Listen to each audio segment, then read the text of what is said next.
Ok, minha oportunidade de estar aqui com vocês nesse curso que tem provocado a todos nós.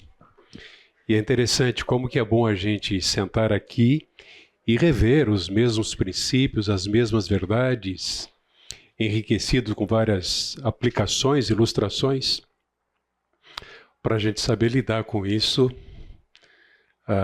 no nosso interior, nossa mente, nosso coração, e para podermos também ser instrumentos de Deus na vida de outros. Como Paulo nos disse na semana passada, nós estamos diante dessa realidade. Diferenças podem ser a razão de muitos conflitos ou gatilhos que nos levam a conflitar. E a realidade é que todos nós, por causa dessa condição, por melhor que queiramos, para o nosso cônjuge, para nós mesmos, para o nosso casamento, nós precisamos e precisaremos lidar sempre com o perdão. Tivemos um tempo muito precioso de celebração hoje na ceia e fomos relembrados dos 3 atos manifestos pelo Senhor Jesus Cristo para que nós pudéssemos ser salvos. Eu diria, para que pudéssemos estar aqui hoje. Então imaginemos que sem o perdão de Deus em Cristo, eu não estaria aqui, você não estaria aqui. Poderia estar perdido no mundo. E sobre esse fundamento, nós também poderíamos não estar aqui por causa dos nossos conflitos conjugais. É bem provável que durante essa semana, tanto você quanto eu, tenha sido desafiado a perdoar o seu cônjuge, a sua esposa ou o seu marido. É certo que todos nós tivemos momentos em que tivemos que realmente reconhecer a nossa falta. Uma palavra dura, indevida, uma atitude não condizente, uma reação hipócrita ou mesmo ofensiva. Nós lidamos com isso todos os dias. Então que Deus nos abençoe ao longo dessa nossa aula aqui. Sintam-se à vontade para me interromper, fazer perguntas. Nós vamos lidar com esta questão. Nós podemos manter e desfrutar de uma união prazerosa, mas através da prática do perdão, sem a qual isso é impossível, porque as ofensas acontecem de várias maneiras. A realidade para todos nós aqui, como cristãos, é que homens e mulheres que foram perdoados por Deus, perdoam. Entendemos isso? Buscamos vivenciar isso. Então, o meu objetivo aqui com vocês é levá-los a essa compreensão. Que todos nós compreendamos a força libertadora e restauradora que o perdão nos oferece e também entendamos como buscar e conceder o perdão influencia sobremaneira tanto a nossa vida pessoal quanto o nosso casamento ou relacionamento conjugal, tendo como fundamento, certamente, o perdão de Deus em Cristo e também a suficiência da sua palavra. Não é chover no molhado, esse assunto certamente você tem visto, tem tratado em outros momentos, em outros cursos. A cada primeiro domingo nós estamos diante dele, contemplando o perdão de Deus e o seu poder sobre as nossas vidas para nos influenciar. Mas nós vivemos uma sociedade que traz outra proposta, né? Que busca fugir da culpa. Não assumir a própria responsabilidade, transferir a culpa. E além disso, o que se busca é um conforto onde não existe, é uma paz interior que ninguém pode oferecer, e diante de tantas terapias, né, psicológicas, humanistas, nós vemos uma sociedade cada vez mais doente. Doente nem tanto no físico, nem tanto na parte biológica, mas doente também com consequências no físico, por causa dessa falta de paz interior que somente o perdão de Cristo nos oferece, e que a confissão de pecados e o perdão concedido também pode trazer para cada um de nós. Queridos, diante da realidade do pecado na vida de pecadores que sabem dizer sim, ok, é comigo, estou aqui, sou eu, eu sou o pior deles, e que declaram amor um ao outro ao se unirem naquela especial aliança de casamento, é incrível como uma das maiores dificuldades que os casais enfrentam seja buscar e conceder perdão. Às vezes isso acontece, mas indevidamente, ou não com a profundidade que se requer, ou não pela compreensão plena de que pecado, antes de ser um problema entre eu e minha esposa, é um problema entre eu e Deus. Quando foi a última vez que você disse ao seu cônjuge, querida, errei, me perdoa, ponto. Lembra-se? Deus nos manda perdoar assim como Ele em Cristo nos perdoou. Paulo diz aos Efésios, num texto ali recheado de instruções, livre-se da amargura, irai-vos e não pequeis. Ele diz, sede uns para com os outros benignos, compassivos, perdoando-vos uns aos outros, como também Deus em Cristo vos perdoou. As mudanças necessárias, gente, a nossa vida é caracterizada como filhos de Deus, é caracterizada como um processo intenso e contínuo de santificação. Ela é progressiva, nós não chegamos lá ainda. Por isso nós precisamos ter essa consciência, levar em conta de que Deus está trabalhando em nós. Isso é contínuo, é a cada dia. Então a mudança necessária nos relacionamentos afetados por ira, por amargura, conflitos, ela somente pode acontecer quando se cultiva o perdão nesses relacionamentos. Teologicamente, nós sabemos e cremos que aqueles que receberam tão grande perdão de Deus deveriam, mais do que qualquer outra pessoa, perdoar as ofensas relativamente pequenas, não importa, pode ser grandes, cometidas pelos outros. Então, perdoar basicamente é uma resposta que nós demos ao perdão de Deus por nós. E na prática nós temos, no dia a dia, várias oportunidades. Mas vamos bater um papo um pouquinho sobre o que é ofensa.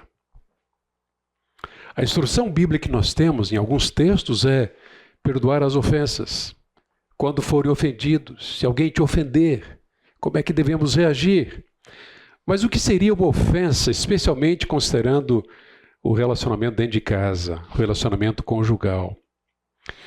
Na maioria das vezes, a ofensa tem origem dentro de nós, ou no nosso próprio coração. Quando ela se manifesta, ou mesmo é impulsionada por sentimentos como orgulho, soberba,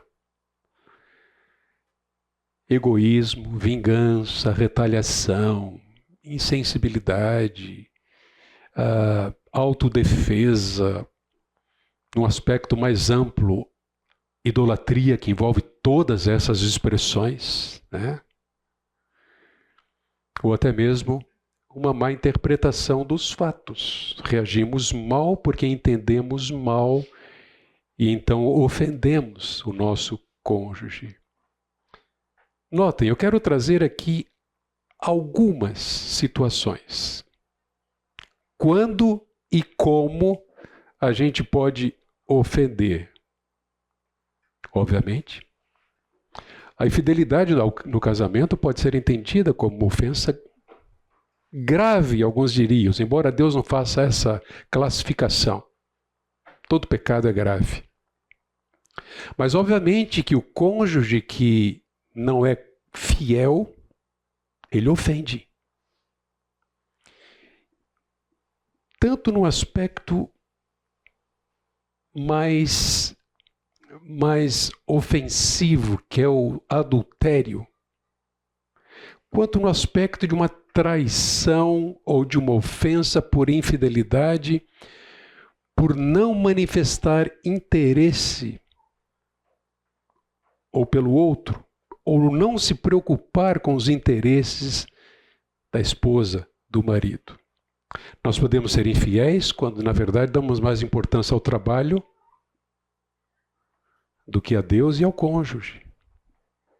Nós podemos ser infiéis quando somos extremamente egoístas. Então, multipliquem isso por tantas outras situações do dia a dia no seu relacionamento para tentar identificar como é que eu tenho sido infiel ou eu posso estar sendo infiel. Isso é ofensa. Um aspecto mais amplo, ofensa é tudo aquilo que está fora daquilo que é o plano de Deus para nós, conforme a sua vontade. Mas vamos lá. Se eu trato a minha esposa com amargura, e já fiz isso algumas vezes, a Inaya bem sabe, eu estou ofendendo. Porque a amargura é uma resposta de um coração egoísta, uma má resposta, uma mal resposta a uma situação, a uma palavra, a uma circunstância. Eu posso ofender também, não dando o devido valor. Obviamente que o marido que valoriza mais o seu carro do que o cônjuge, pode ser o seu Ferrari, ele está ofendendo terrivelmente. Porque isso não reflete o compromisso da aliança, de dedicação, de cuidar bem, de desenvolver o companheirismo com a pessoa com quem a aliança foi firmada. Mentira.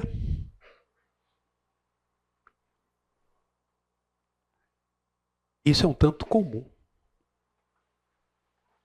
É interessante como a mentira ela sempre vem junta com outros pecados. E aconselhamento, a gente percebe muito a mentira associada ao pecado da infidelidade. Quando há adultérios, a mentira está muito presente. Tanto que quando o adultério é descoberto e não declarado, ou seja, a bomba veio porque o cônjuge descobriu, é mais difícil que essa pessoa que ofendeu o cônjuge, traindo, quebrando a aliança, ela lide com a situação porque ela veio até se dispondo a buscar ajuda, não por iniciativa própria, porque teve uma plena consciência perante Deus que estava no caminho errado, fez uma mal escolha, caiu em pecado, em tentação. Mas ela estava alimentando uma mentira. Então, normalmente vem um monte de mentirinhas associadas ali para encobrir o pecado. Vocês acham que falar mal do outro também é ofensa? Lógico. A fofoca. E nós lidamos com isso e precisamos nos policiar, não dar ouvido. A falta de atenção está associada. Ser desonesto, uma coisa em casa, outra coisa fora de casa. Já ouviram a história daquele garotinho que pegou a malinha dele, preparou, E a mãe chegou e disse: mãe, filho, o que você está fazendo? Ah, eu vou morar lá na igreja. Como assim? É porque lá na igreja o papai é muito melhor. Casa tá complicado. Ser honesto, não esconder, não ocultar, mas ser transparente. A transparência, né, a abertura, a sinceridade é uma das virtudes que foi perdida no Éden por causa do pecado. E nós não podemos brincar com isso no nosso relacionamento conjugal. Insensibilidade, a tentativa de mudar o outro. Porque a tentativa de um cônjuge querer mudar o outro para que o relacionamento melhore, na verdade revela o quê? Egoísmo. O que mais? Se eu tento mudar a Inayá, eu estou revelando o egoísmo, mas também eu estou revelando que a não aceitação perante Deus, a mulher que Deus me deu. E eu devo ser grato. Ah, mas ela não é perfeita. Ninguém é perfeito. Mas aí é que está a graça do casamento. Por causa da graça de Deus, os relacionamentos conjugais podem ter graça. Porque nós nos aceitamos. Cada um é dádiva do bom Deus para a sua glória, para a felicidade de ambos, para a multiplicação da espécie, considerando o propósito de Deus para a união conjugal. Então, quando eu tento mudar, eu estrago. Às vezes até mesmo é como se eu me colocasse no papel que pertence a Deus, e é Deus quem vai fazer isso. Então, para de bater na sua esposa, para de bater no seu marido na tentativa de mudar algum traço da personalidade, do jeito como Deus o criou.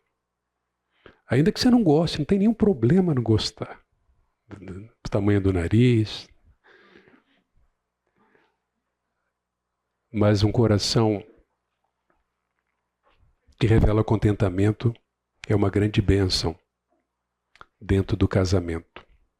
Olha, deu rima, hein? Outra ofensa comum, e esse é o nosso assunto de hoje aqui, não confessar pecados. Acontece a ofensa, a tristeza, etc. A cama não vai resolver.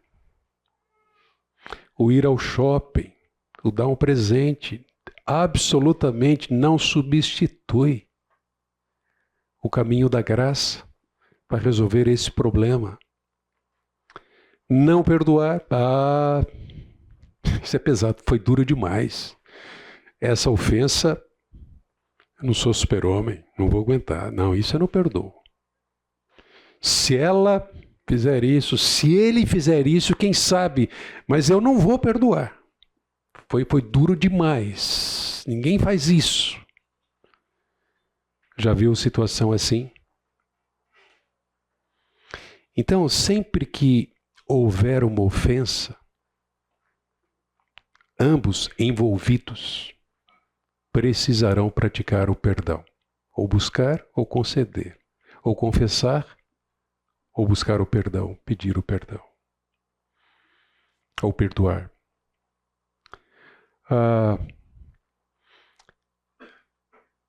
Deixa eu ouvir alguns de vocês.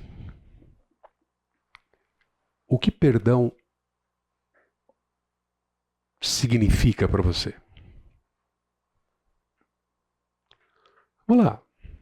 Pode trazer o conceito bíblico, uma frase curta, alguma aplicação. O que significa o perdão? Humildade, ok. Sem dúvida, revela uma característica indispensável no coração. Eu perdoo, sou humilde. O que mais?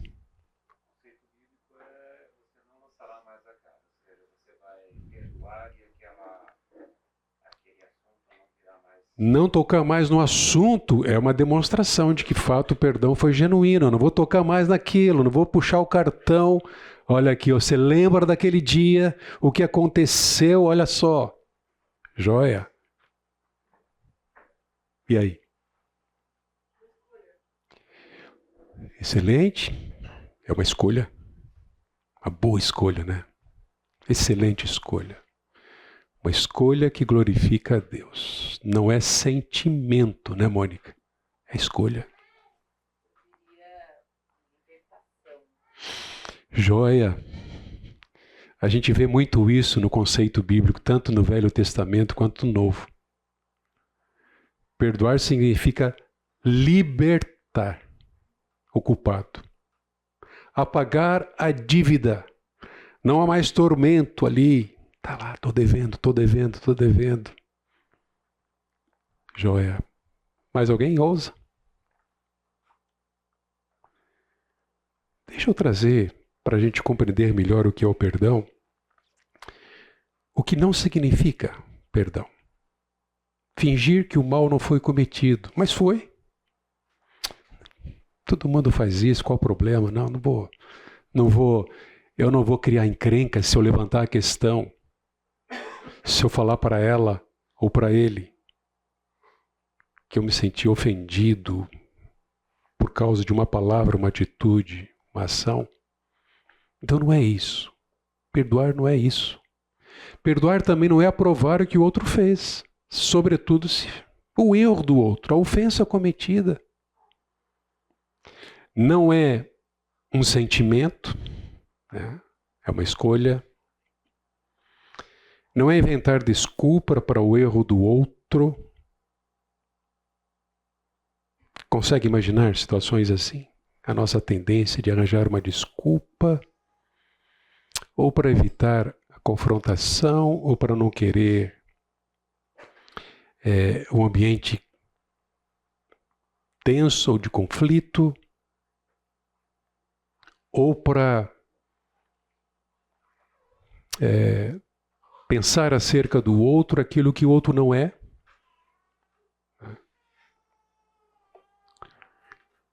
Não é ignorar o pecado absolutamente. E um dos grandes privilégios que nós temos aqui como corpo, igreja do Senhor Jesus Cristo, é que nós cuidamos uns dos outros para que a batalha contra o pecado seja vencida. Vocês podem conferir, nós podemos conferir, há pelo menos 25 verbos no grego nesse sentido. Levar os fardos, admoestar, exortar, consolar, perdoar, orar. Nós cuidamos uns dos outros e no casamento é o melhor contexto para que isso aconteça, embora seja o contexto que mais expõe essa nossa luta e a nossa dificuldade tanto para reconhecer quanto para conceder. Reconhecer o pecado, conceder o perdão. Fazer de conta que não ficou magoado. Está lá emburradinho no canto, pensando em pegar uma faca, alguma coisa assim. Está tudo bem. Bobagem. Somos melindrosos.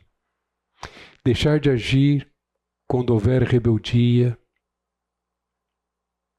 Aliás, a falta de arrependimento é o motivo pelo qual o indivíduo crente que percebe o irmão em pecado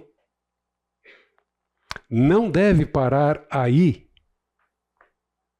após confrontá-lo sem que tenha obtido o sucesso, arrependimento. Deve chamar mais um. A rebeldia. Tem que buscar ajuda com mais alguém. Exercer misericórdia, confrontar biblicamente, amorosamente, para buscar ganhar aquela pessoa que não se arrependeu, que insiste em permanecer no pecado. Pensar que a reconciliação total seja automática. Não é automática. Quando casais brigam, comunhão quebrada, relacionamento dificultado, perdoar não é uma escolha, não é uma opção. É o que Deus propõe. Sem o perdão, é impossível a reconciliação. A reconciliação, nós vamos verificar, seria a consequência logo a seguir. Primeiramente, no primeiro nível, nós tratamos com Deus. Depois, se ele se arrepender, a gente perdoa. No aspecto prático, nós concedemos o perdão. Ainda, não é anular todas as consequências negativas e também não é esquecer. Simplesmente esquecer.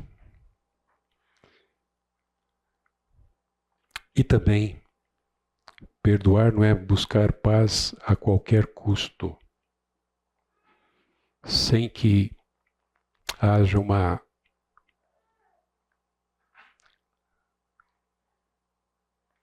atitude genuína de consideração do que é o perdão e da necessidade do que é o pecado e a necessidade de perdoar o ofensor. Considerem, no Velho Testamento, os termos hebraicos que vocês têm aí, kofer, kalat, trazem exatamente esse significado: cobrir, remir.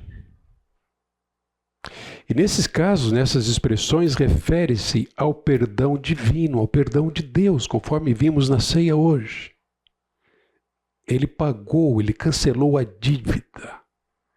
O seu perdão foi tão somente fruto da sua graça em Cristo Jesus, sem que nós pudéssemos merecê-lo. O outro termo, dessa forma verbal, significa remover ou carregar.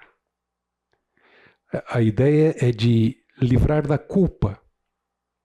E aqui é usado tanto para descrever o perdão de Deus para conosco em Cristo Jesus, quanto o nosso perdão nos nossos relacionamentos.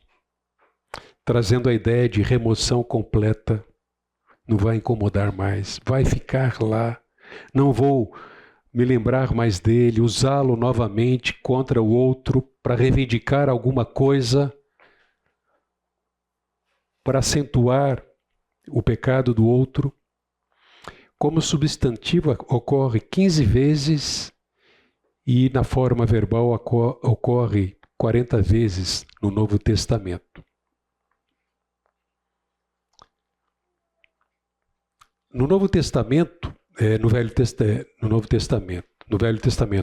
Novo Testamento, esses termos são usados trazendo o significado de perdoar pecados, deixar de lado ou mesmo de desconsiderar. O conceito não é diferente daquilo que aparece no Velho Testamento. E o termo mais usado, aphesis, significa remir, deixar ir, mandar embora. E como eu disse, como substantivo aparece 15 vezes e na forma verbal 40 vezes no Novo Testamento. Então vamos lá. Eu queria pegar com vocês e olhar para alguns versos para nós, de fato, tentarmos interpretá-los para que realmente tenhamos a compreensão do que significa o perdão. Está tão fora de moda nos nossos dias. Mas não para Deus, não para nós, sendo ele extremamente indispensável. E eu sei que é mais fácil descrever o que não é o perdão do que descrever o que realmente significa. Mas nós temos, e graças a Deus, nós temos um fundamento claro nas Escrituras em relação ao perdão. Primeiro texto. Alguém lê para nós em voz alta, bonito, vai lá. Perdoa-nos as nossas dívidas, assim como nós temos perdoado aos nossos devedores. Porque, se perdoardes aos homens as suas ofensas, também vosso Pai Celeste vos perdoará. Se, porém, não perdoardes aos homens as suas ofensas, tampouco vosso Pai vos perdoará as vossas ofensas. Obrigado.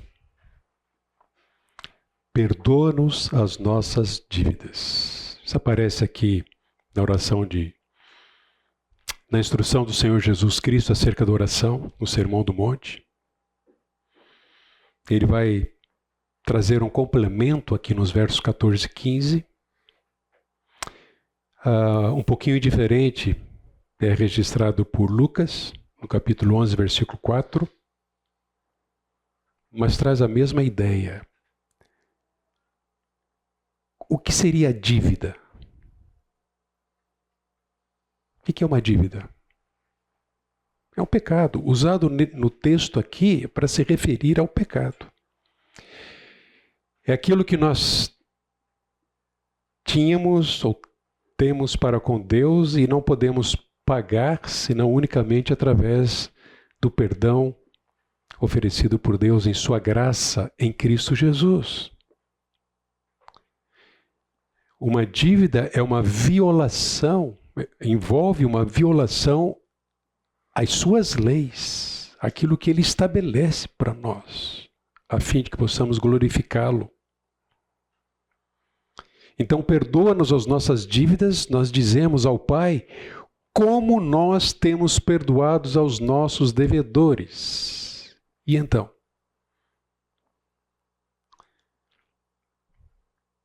Se nós consideramos aqui a afirmação no verso 15, quando ele diz, se porém, olha a condição, não perdoardes aos homens as suas ofensas, tampouco vosso Pai vos perdoará as vossas ofensas.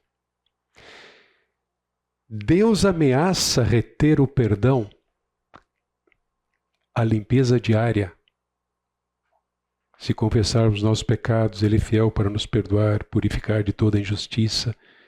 Mas essa limpeza diária, Deus ameaça retê-la quando nós recusamos a perdoar aquele que nos ofendem. Então eu fico sem essa provisão na prática, quando o meu coração diz, isso não, que isso? Ninguém merece. E eu me nego a perdoar. Quando nós lemos a parábola do devedor iníquo, lá em Mateus 18, 21 a 35, nós captamos essa verdade, esta lição. Porque o texto diz ali do camarada que, embora tivesse sido perdoado, tendo uma dívida pequena, proporcionalmente ao perdão que ele havia recebido, ele se nega a perdoar. Então o Senhor diz assim, ele, que foi colocado numa prisão pelo seu Senhor, para não ter paz, e vocês que não perdoarem, não terão paz também. Serão atormentados. O servo foi impiedoso. E a sua falta de perdão trouxe essa consequência. Então, a falta de perdão ofende a Deus, ofende aos outros, como nós vimos naquela listinha de quando e como nós ofendemos. E, gente, não traz paz. Pelo contrário, rouba a paz. A pessoa pode estar longe. Ela foi para a China. Quebrou o relacionamento por causa de uma ofensa. Ela vai sofrer se ela não perdoar a ofensa recebida. A distância, obviamente, não vai poder tirar isto. O Ray Pritchard, nesse livro O Poder Terapêutico do Perdão, ele traz essa frase que eu acho muito apropriada. Ele diz que recusar o perdão a alguém e depois pedir o perdão a Deus é um tipo de esquizofrenia espiritual. E quando a gente está com esquizofrenia, a gente tem que ir aonde? Ao psiquiatra, né, doutor? Toma remédio. Não, a nossa esquizofrenia é tratada aos pés da cruz. Aquele que conhece o nosso coração é o único capaz de transformá-lo. Ele faz isso pelo lavar regenerador, transformador da sua palavra e o poder do seu Espírito Santo em nós. Há desequilíbrio. Algo está faltando. Há um coração ingrato. Não há o reconhecimento do perdão de Deus. Seja por egoísmo, soberba, maldade, seja o que for. Essa esquizofrenia é o que acontece com alguém que pede o perdão de Deus, mas não quer perdoar o ofensor. Mais um texto. O texto aqui traz um caso de uma pessoa, possivelmente o mesmo homem que havia pecado dentro da igreja, a igreja tolerado o pecado de incesto. É possível que seja a mesma pessoa.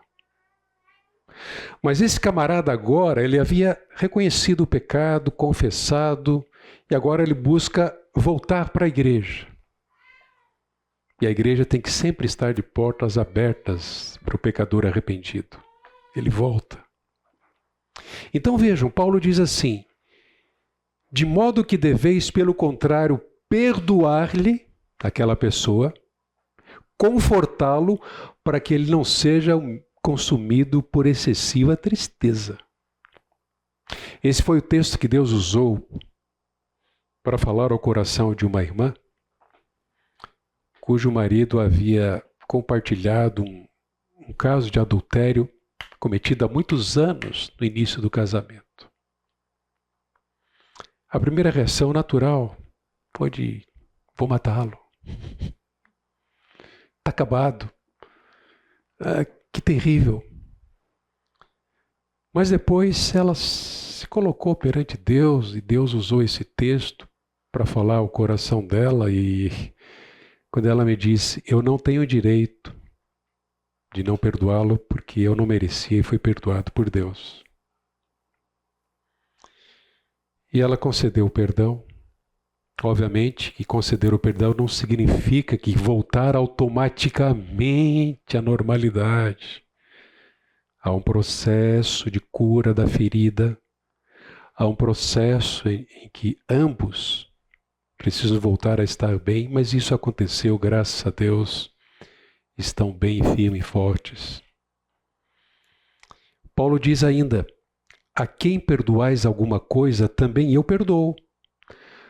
Porque, de fato, tenho perdoado, se alguma coisa tenho perdoado, por causa de vocês o fiz na presença de Cristo, para que Satanás não alcance vantagem sobre nós, pois não lhe ignoramos os desígnios.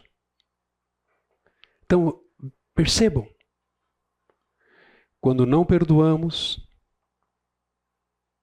demonstramos esquizofrenia espiritual. Mas quando nós perdoamos, nós liberamos o ofensor diante de Deus, contribuímos para que ele seja reabilitado, volte à comunhão, e além disso, nós impedimos a ação do diabo. Onde é que o diabo atua aqui? Atua na vida daquele que não tem o perdão concedido.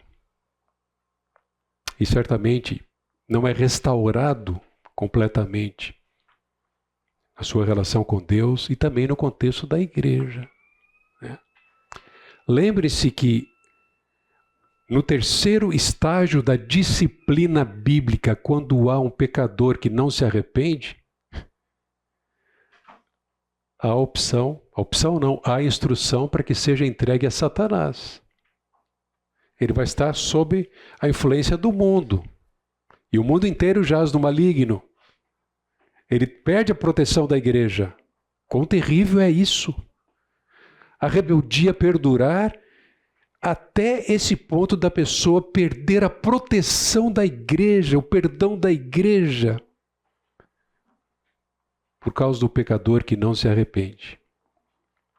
Então, quando nós perdoamos, nós liberamos o ofensor diante de Deus e contribuímos para que ele seja reabilitado.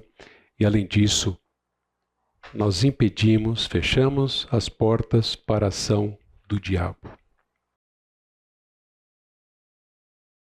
O versículo 11 de Marcos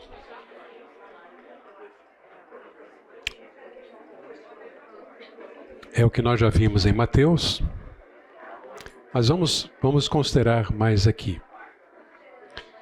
Não perdoar afeta as nossas orações e também nos priva da bênção de Deus. Quando estiverem orando, se tendes alguma coisa contra alguém, perdoai, para que vosso Pai Celestial vos perdoe as vossas ofensas, mas se não perdoardes, também vosso Pai Celestial não vos perdoará as vossas ofensas. Percebe a coerência entre o que este verso diz e o que nós temos registrado lá em 1 Pedro 3,7? Lá, a verdade é que maridos demonstram submissão a Deus, tratando com respeito e dignidade as suas esposas. E ao fazê-lo, eles desfrutam da bênção de Deus, as suas orações não são interrompidas. A sua vida espiritual está viva, tem sentido, porque ele trata com discernimento, como parte mais frágil, como esposa, como corredeira da mesma graça de vida, para que as orações não sejam interrompidas. A experiência de Davi também nos ensina.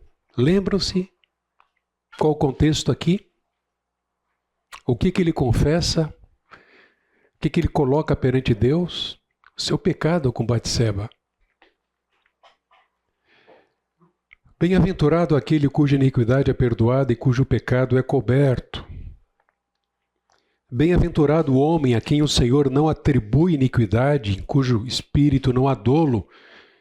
E aí ele abre o coração dizendo: Senhor, enquanto eu calei os meus pecados, envelheceram os meus ossos pelos meus constantes gemidos todo dia, porque a tua mão pesava dia e noite sobre mim, e o meu vigor se tornou em sequidão de estilo. Eu quero que vocês percebam alguns pontos aqui. Não perdoar é tão pecado quanto a ofensa que nós cometemos e pode trazer consequências semelhantes. Quais são elas aqui? Olha lá, versículo 4. A tua mão pesava dia e noite sobre mim. Culpa. É o sentimento de culpa, é o que rouba a paz. Não dá para dormir, não traz descanso. Sentimento de culpa. Mas ainda, no verso 4, ele diz: o meu vigor se tornou em sequidão de estio. O que é isso?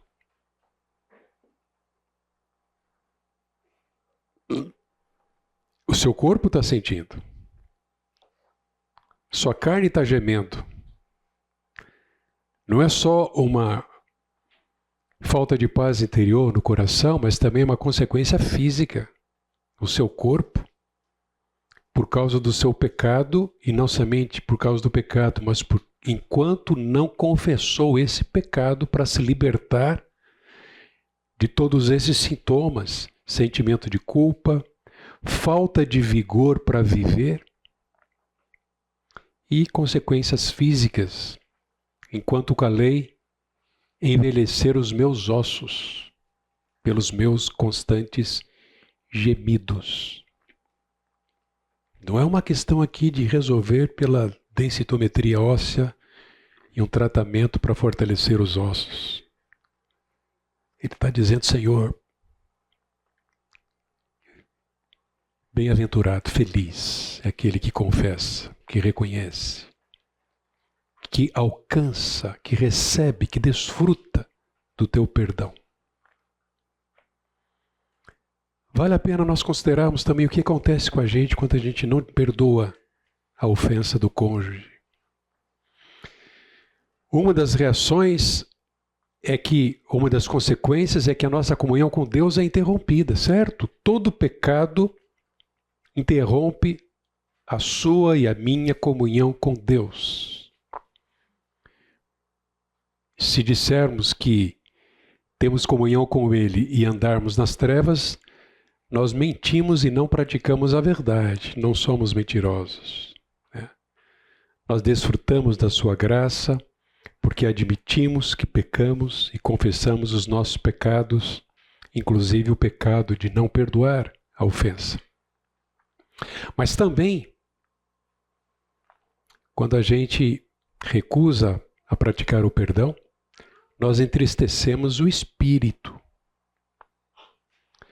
A exortação de Paulo é: não entristeçais o Espírito Santo, no qual fostes selados para o dia da redenção. Mas o que ele vem dizendo antes? Ele traz vários aspectos práticos da vida cristã, e é onde ele coloca ali, longe de vocês, toda amargura, ira, gritaria, blasfêmia, assim, toda maldade, sede uns para com os outros, bondosos. Então vejam, o Espírito Santo, aquele que atua em nós, sendo o nosso corpo templo desse Espírito, ele entristece ao percebermos ao perceber em nós um coração endurecido, sem a disposição de praticar o perdão, qualquer que seja a ofensa recebida. Como vimos, a minha oração não é ouvida quando o meu coração está em pecado, endurecido, amargurado, por causa da ofensa. Vimos também a experiência daquela pessoa que damos lugar ao diabo quando não praticamos o perdão. A gente pode perder muito tempo alimentando amargura, né? São momentos, são horas, são dias, meses e anos. Me lembro de situações assim, sofrimento por conta de anos, sem perdoar o ofensor da ofensa que a pessoa havia sofrido no passado. Tempo. Trazendo consequências terríveis para o corpo, para a vida. Inclusive, a perda do desejo de continuar vivendo. Perdemos tempo alimentando o espírito amargurado. Tornamos também escravos da pessoa que não perdoamos. Pensar em encontrar a pessoa já é terrível. Nossa, eu não quero nem passar por perto. Mas de vez em quando a mente vem porque a culpa está lá. E eu não tenho paz por conta disso. Eu me torno escravo dessa pessoa. Igualamo-nos aos que se recusam a perdoar. Perdemos a bênção divina e a paz interior. E conforme diz Tiago, quem sabe que deve fazer o bem e não o faz, comete pecado. Então pecamos. Nós pecamos quando não praticamos ou nos recusamos a praticar o perdão. E por fim, manifestamos ingratidão para com o perdão de Deus. Há uma pergunta que muitas vezes não quer se calar para nós. Quando a Bíblia diz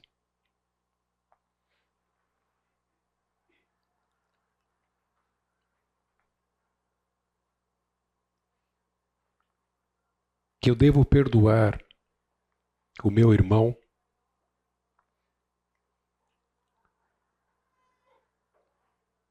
quando ele me pedir perdão?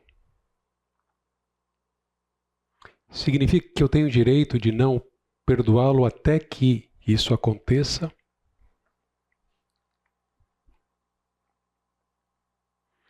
Nós temos esta verdade. Deixa eu apresentar para vocês um quadro que acho que elucida bastante essa questão, que é um quadro que o Dr. Bob Jones apresenta no livro dele, Em Busca da Paz. Então vejam, do lado esquerdo, nós temos o perdão no nível 1. Eu e Deus, você e Deus. E do lado direito é o perdão no nível 2, sentido horizontal. Então vejam, o texto em Marcos diz: e quando estiverem orando, se tiverem alguma coisa contra alguém, perdoem-no, para que o Pai Celestial perdoe vocês. Em Lucas 17, nós temos: tome cuidado, se o teu irmão pecar, repreenda-o, e se ele se arrepender, perdoe-lhe. Se ele se arrepender, perdoe-lhe. Se pecar contra você 7 vezes ao dia, e 7 vezes voltar a você e disser: estou arrependido, perdoe-lhe. É possível algumas encrencas aqui. Mas vejam, neste nível, o foco é vertical, é entre nós e Deus. O perdão aqui é para tirar a amargura do coração, é interior. Eu não vou conseguir fazer as pazes se de fato no coração eu não me livrar, eu não tiver me liberto de toda amargura, de ressentimento, desejo de vingança por causa da ofensa recebida.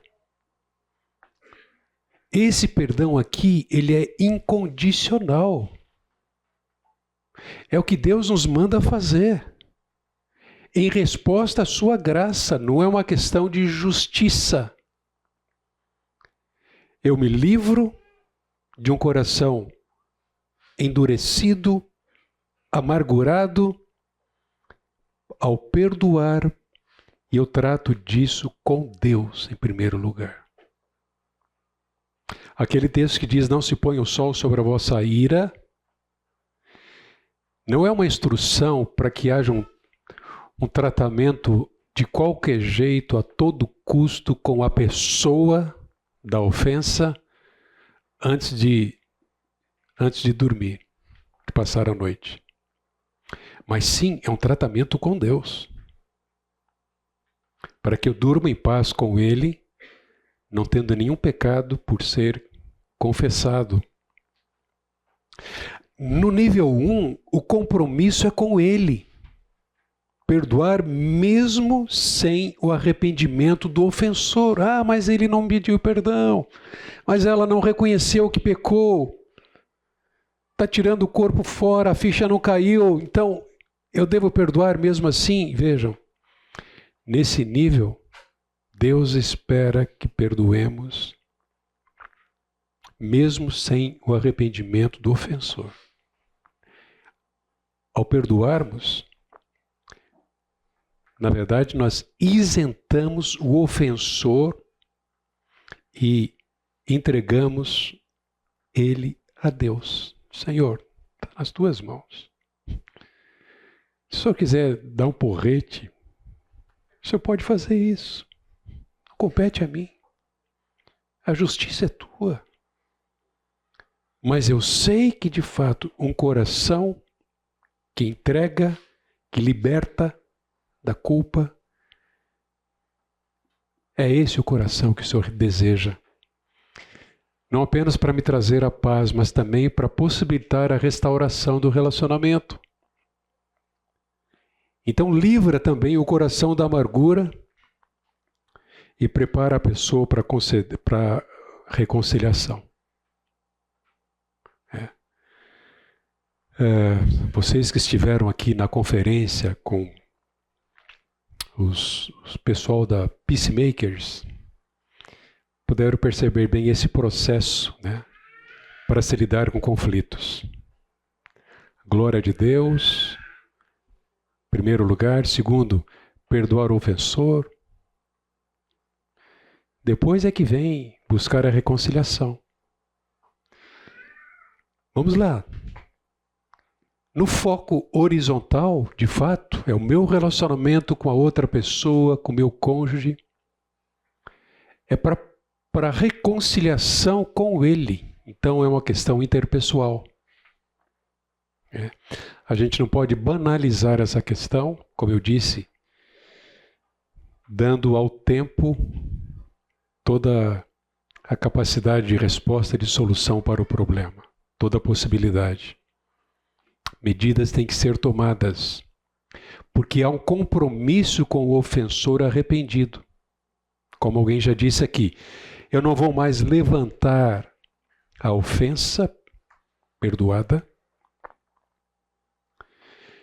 comigo mesmo, perante os outros eu não vou fofocar, nem para minha mãe. A pessoa mais próxima, você nem imagina, cara, tive que perdoar alguém. Fez isso e pior que era minha esposa. Imagina que ridículo, né? Expor alguém acerca de uma fraqueza.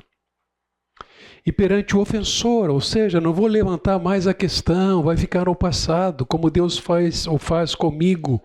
Eu não vou mais puxar aquele cupom para jogar na cara, olha só o que você fez comigo. Foi exatamente isso que aconteceu durante um bom período no processo de aconselhamento com o marido, que, embora declarasse, eu perdoei a esposa de uma ofensa, sempre que conflito surgiu entre eles, ele puxava o cupom. Lembre-se do que você fez comigo. Lembre-se. Esse cara perdoou?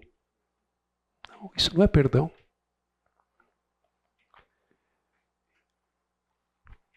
Como é que nós podemos perdoar com o Senhor Jesus? Como é que ele faz? Ele é perdoador. Apenas um texto aqui.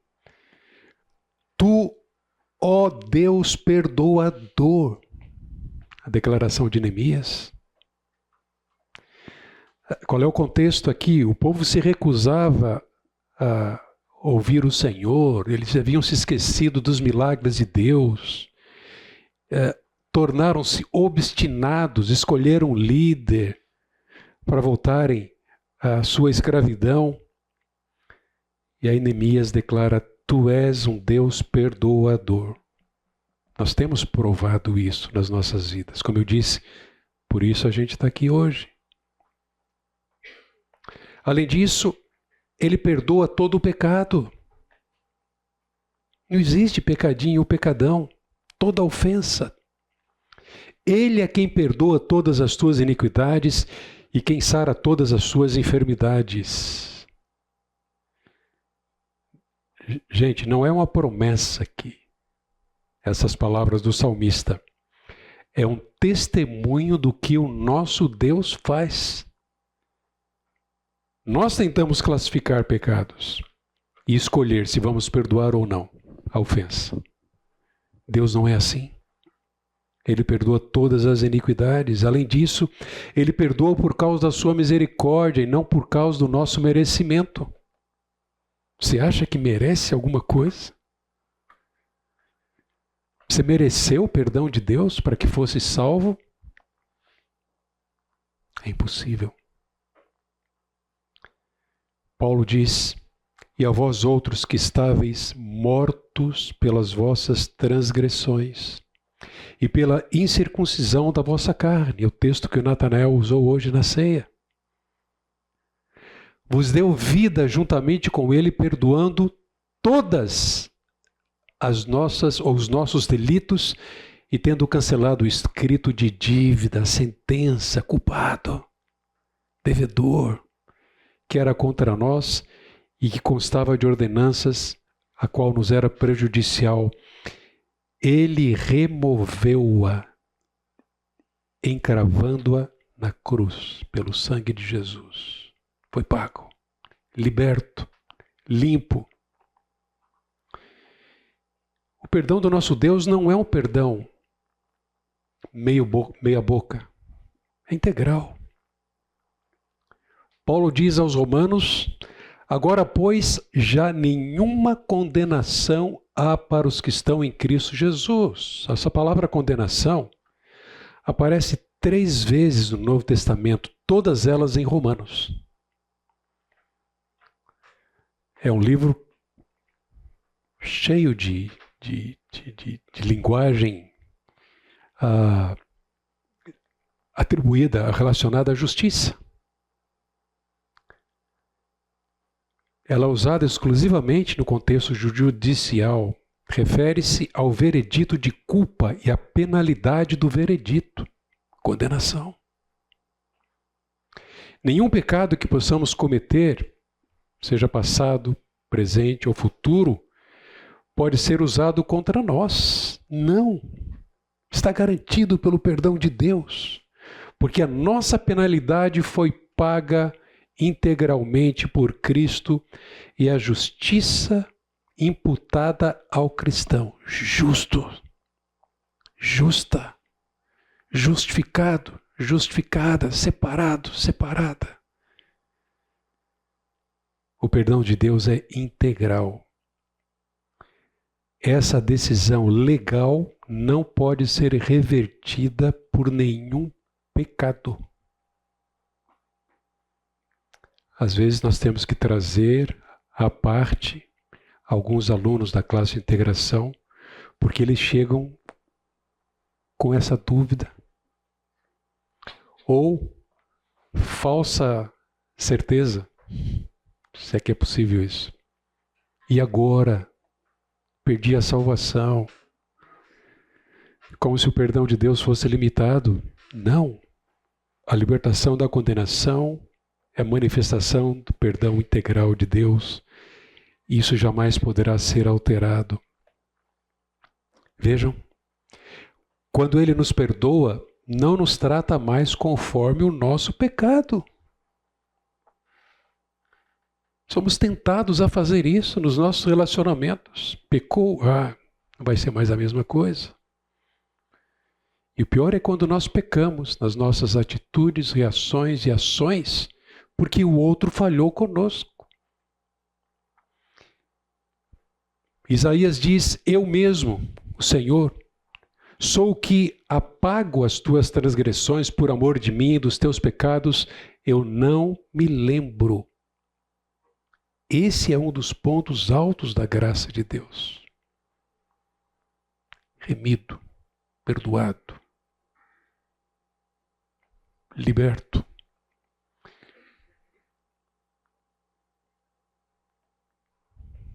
Mais um. O que temos aqui? Voltando à carta de Paulo aos Coríntios, Deus não continua a retribuir culpa pelo pecado quando perdoa o pecador. Paulo diz: a saber que Deus estava em Cristo reconciliando consigo o mundo, não imputando aos homens as suas transgressões, e nos confiou a palavra da reconciliação. Esse é o cerne da doutrina da justificação. Às vezes nós cantamos, eu gosto muito dessa música, justificado sou. O que mais? Santificado sou, justificado pela fé em Cristo. Sou livre da culpa e poder do pecado. Graça. Isso é fruto da graça. Graça vai ser o assunto da última aula.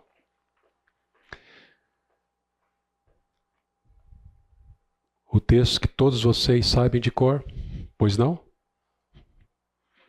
Vamos lá? Vamos dizer juntos? Se confessarmos os nossos pecados, Ele é fiel e justo para nos perdoar os pecados e nos purificar de toda injustiça. Deus purifica continuamente aqueles que confessam seus pecados. E a confissão contínua é prova da conversão genuína. Não há nenhuma coerência entre um coração endurecido, que não perdoa o pecador, com a nossa condição e a nossa posição em Cristo Jesus. Então, esse teste diário que nós temos nos nossos casamentos, ofensa, perdão, desfrute da graça, vai ou deve nos remeter sempre à nossa posição em Cristo. Esse é o fundamento. Nele nós temos também o exemplo. E temos que cuidar muito, gente, com as 3 negações que nos rodeiam em relação à nossa condição. A primeira, conforme João escreveu na primeira carta, no capítulo 1, é nós admitirmos e não negarmos que é impossível nós mantermos comunhão com Ele se não andarmos na luz. A bênção de Deus sobre a sua vida e seu casamento, ela está condicionada. Se você está em comunhão com Ele, você anda na luz e está em comunhão com seu cônjuge. A segunda negação é negar a própria natureza pecaminosa. O título do livro nos trouxe a esse curso. Eu não, ela sim. Eu não, ele sim. Né? Nós precisamos honestamente admitir sempre a nossa real condição de pecadores. Nós trazemos ainda essa natureza.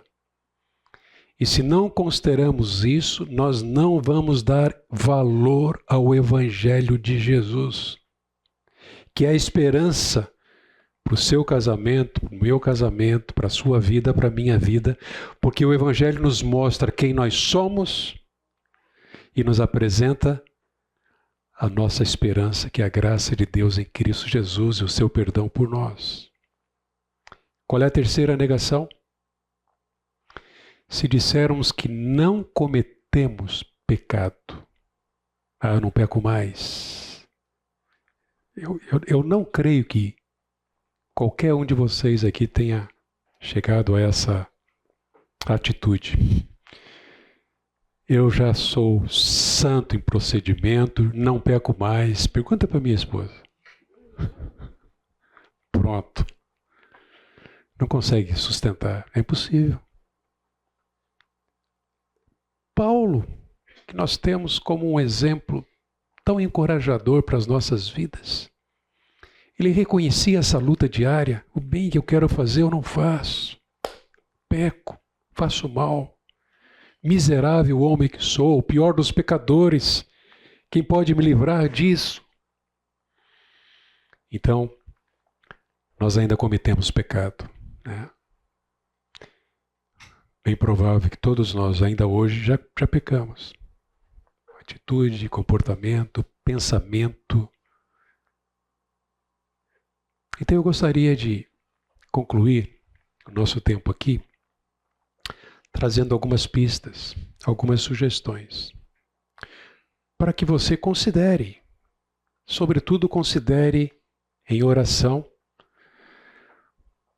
porque errar é humano, mas perdoar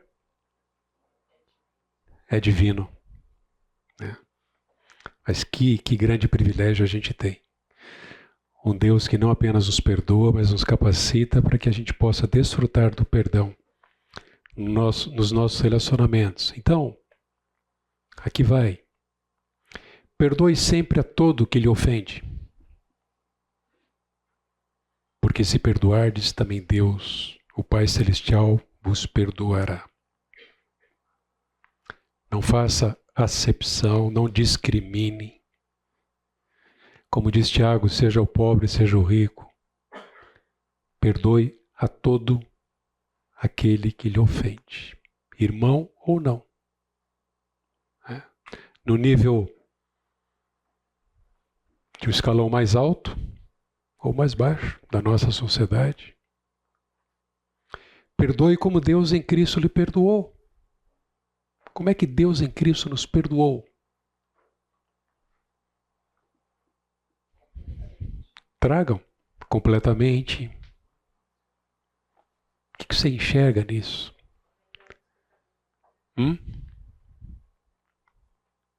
Como é que Deus em Cristo nos perdoou, sem que merecêssemos completamente? Fruto do seu amor.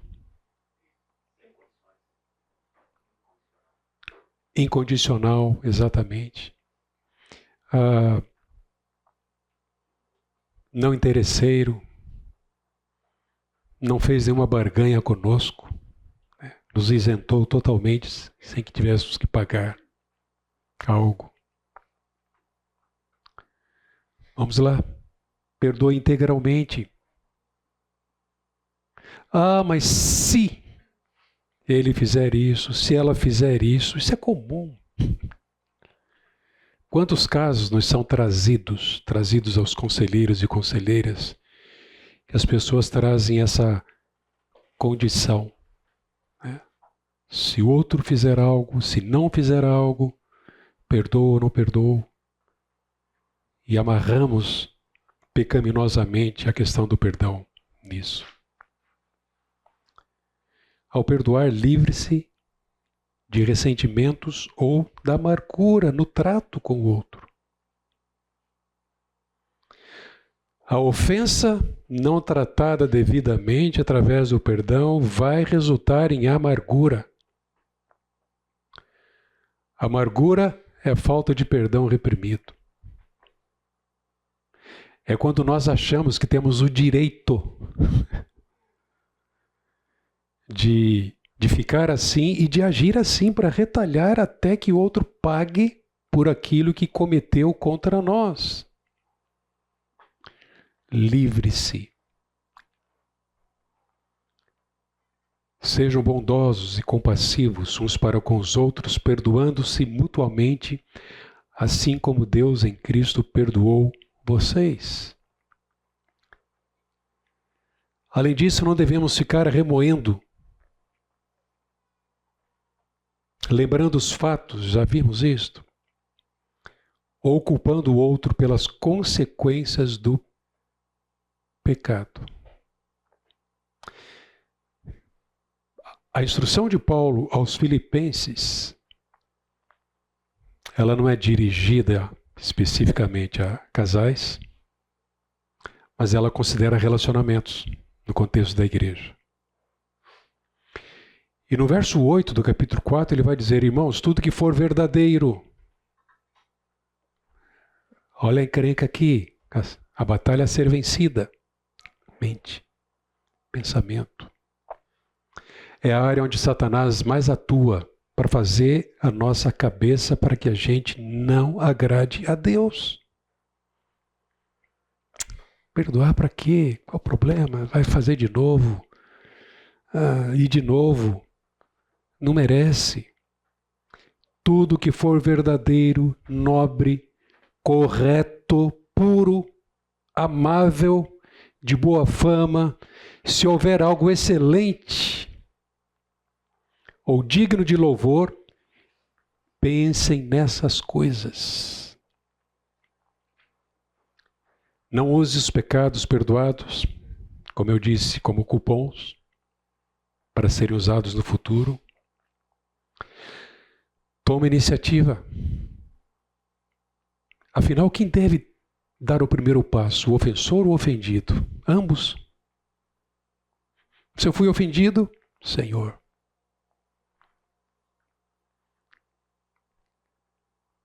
Se eu fui ofensor, Senhor. E com o Senhor, eu vou. A minha esposa falou: querida, lamentável, errei, me perdoa. Ofendi. O perdão dá ao ofensor o que ele está precisando e não o que ele merece. O que ele merece pertence a Deus. Salmo 103, 10. Deus não nos trata conforme os nossos pecados, nem nos retribui conforme as nossas iniquidades. Quem sou eu para bater, dar o troco, revidar?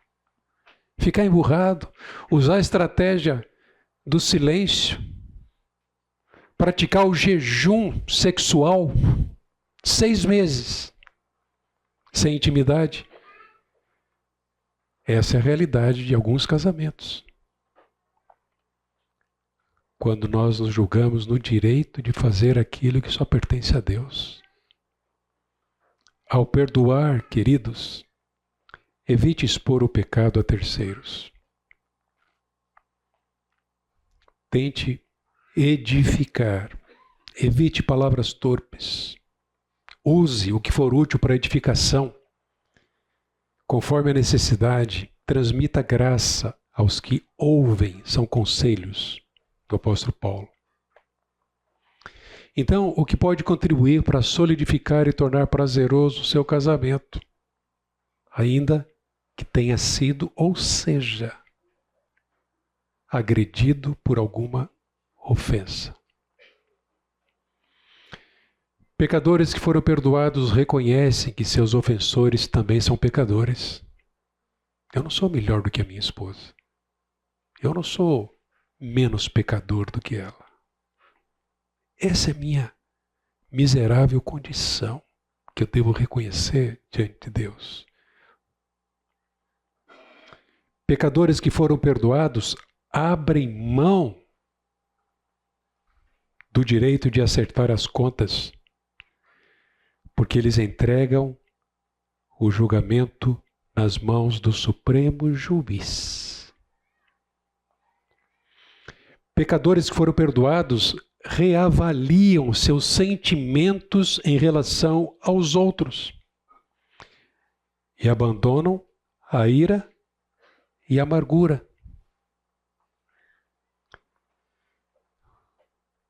Pecadores que foram perdoados admitem que o perdão não é opcional, como vimos. Perdoam na mesma proporção em que compreendem o quanto foram perdoados. E esse é o principal fundamento para a gente não entrar em esquizofrenia espiritual. E ainda, pecadores que foram perdoados consideram que o perdão não diz respeito à justiça, mas sim à graça. A justiça pertence a Deus. Porque você e eu fomos justificados pela graça. A graça é o contexto, a esfera, a motivação, o alimento, a ação para nós concedermos e praticarmos o perdão. E não tenho dúvidas. E eu sei que você concorda comigo e tem provado disso. Casamentos prazerosos são alimentados pela graça e deixam de ser sem graça pela falta do perdão. Uma liçãozinha de casa, vocês topam? O Dr. Lu Priolo, amado e saudoso irmão, ele preparou um questionário para as mulheres e outro para os maridos. Muito interessante. Algumas perguntinhas você vai ignorar um pouquinho porque traduz mais o contexto e a cultura americana. Mas a maioria não.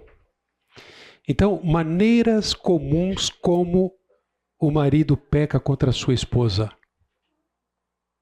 Eu desafio você a abrir esse questionário e gastar um tempo em cima dele refletindo com sinceridade perante Deus. Qual é o objetivo? Alinhar a sua vida com Deus e com o perdão e o reconhecimento das próprias faltas.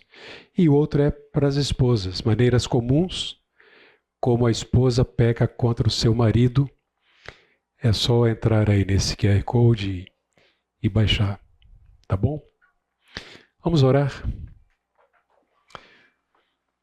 Pai, que a Tua palavra encontre em nós um coração humilde, sincero e disposto a colocar em prática aquilo que o Senhor tem nos trazido. Que possamos nos deliciar, ó Deus, com o perdão, o Teu perdão, mas também, ó Deus, com a experiência de podermos praticar aquilo que o Senhor deseja que o façamos, não apenas para vivermos bem com os nossos cônjuges, cada um de nós, mas também, ó Deus, para glorificarmos o Teu nome com as nossas vidas e também nos nossos relacionamentos.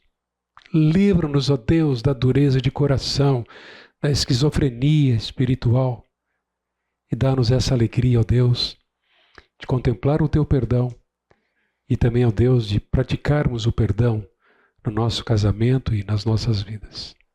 Abençoa-nos ao longo desse dia. Oramos e somos gratos por tudo e te pedimos tudo isso, Senhor, em nome do Senhor Jesus Cristo. Amém.